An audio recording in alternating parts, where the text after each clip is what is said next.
Welcome to Hood Champion Boxing and Sports. In boxing, you find a way to win, or you find a way to lose. Let me tell you, man, Gerald Big Baby Miller is needed in boxing right now, heavyweight boxing. Now, he's not needed as far as someone who's going to come in and necessarily knock people out and win fights, which he hasn't lost yet, right?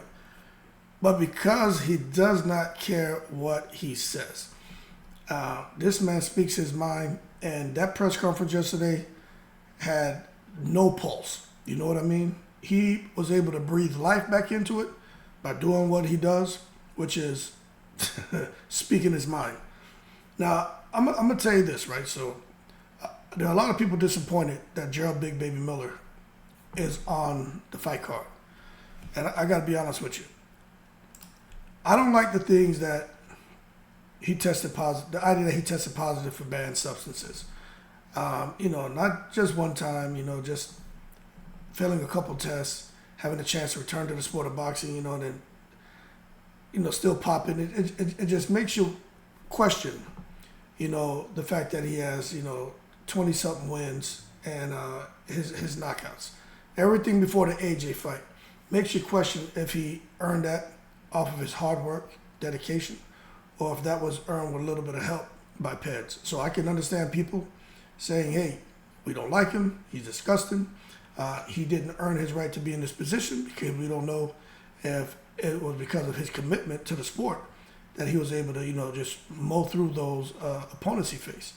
And someone even brought up kickboxing, talking about just how much doping goes on in kickboxing, and saying the same thing, questioning his wins there. But to that I say, at some point we got to hold our horses and not take it to the stupid. I understand the frustration. I understand the dislike for him. I get it. I don't necessarily think highly of him because obviously he failed some tests. But I do understand that things can happen. I mean, the way it happened with him a couple times, I don't know about that. But I'll give you a quick story, right? So, if you know this channel, you know that I'm a retired guy, I was in the military. Let me give you a true story. We used to have have to do urinalysis. It's supposed to be random, but if you go on, leave or vacation time for a couple weeks, a month, and you come back, normally within a week after you come back, you get called up to the admin office, and now you got to go over there to the urinalysis. You can see the urinalysis folks and go piss in a cup, right? They can say that was random. That shit wasn't random. But anyway, I had a friend, right? And she ended up having to do urinalysis, and hers came back positive for her doing cocaine. And I remember shit hit the fan. And I remember her being upset, boy, because she was in disbelief. She was like, there's got to be something going on. All of a sudden, trying to give her an Article 15, and they were trying to end her career. So she said, they were going to give her a military lawyer. She got a civilian lawyer. And long story short, right, they were on her. They were on her. You can't be doing drugs in the military, man. But long story short, she had the civilian lawyer come in.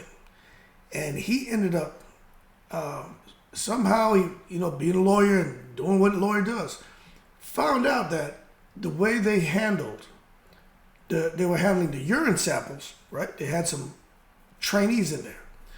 And what happened was a trainee had something about the cap. You're supposed to have that shit taped over, right? Something about the cap and that taping over. And there was a mix-up somehow.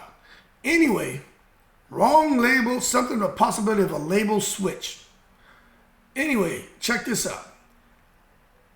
That right there, once that came out, and they had people from the urinalysis section, right, who actually had to come out. They were scared, man, because they don't want to really say what happened. They don't want to lie. And they were like, hey, well, this did happen. We found out this did happen. So right there, boom, that's gone. And then the person who they mixed it up with, now this is where it sucks, right? So my friend, of course, she had to, they were making her test all the time after that.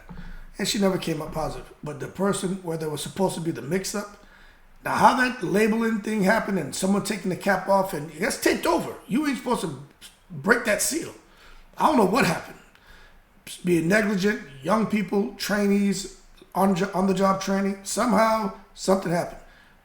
But they found out where the mix-up was, that person tested positive for cocaine. So they were gonna kill my girl for that, man. But and that was my good friend. But so what I'm saying with Gerald Miller, I'm not saying he's innocent. If this was a one-time thing, we know things get contaminated, things happen. But when it's back to back, I mean, you know, that's a little crazy. You know what I'm saying? But long story short, Gerald Miller's getting a huge opportunity. I'm telling you right now, he's gonna beat Daniel Dubois.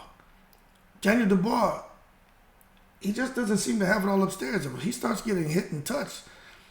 Like Big Baby said, man, he seems to become discouraged and just, you know, kind of unfolds. And Big Baby Miller, he's still taking, you know, the blood and urine tests and stuff like that, giving the samples. This man's still throwing, you know, 80 punches around. His punch resistance is still great. I don't know if y'all saw that crash up between him and Lucas Brown.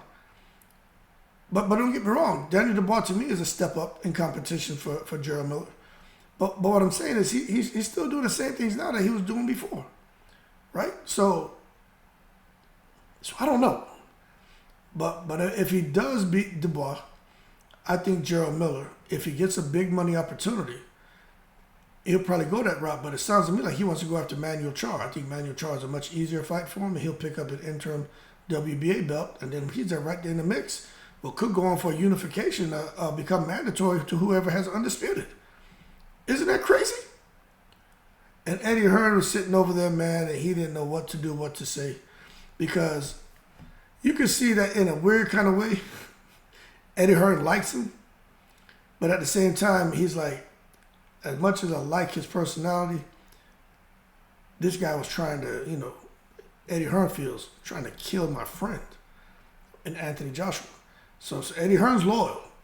So as much as he says, you know, this Gerald Miller and AJ will probably be a huge fight, huge money, I don't think he'll ever make that fight.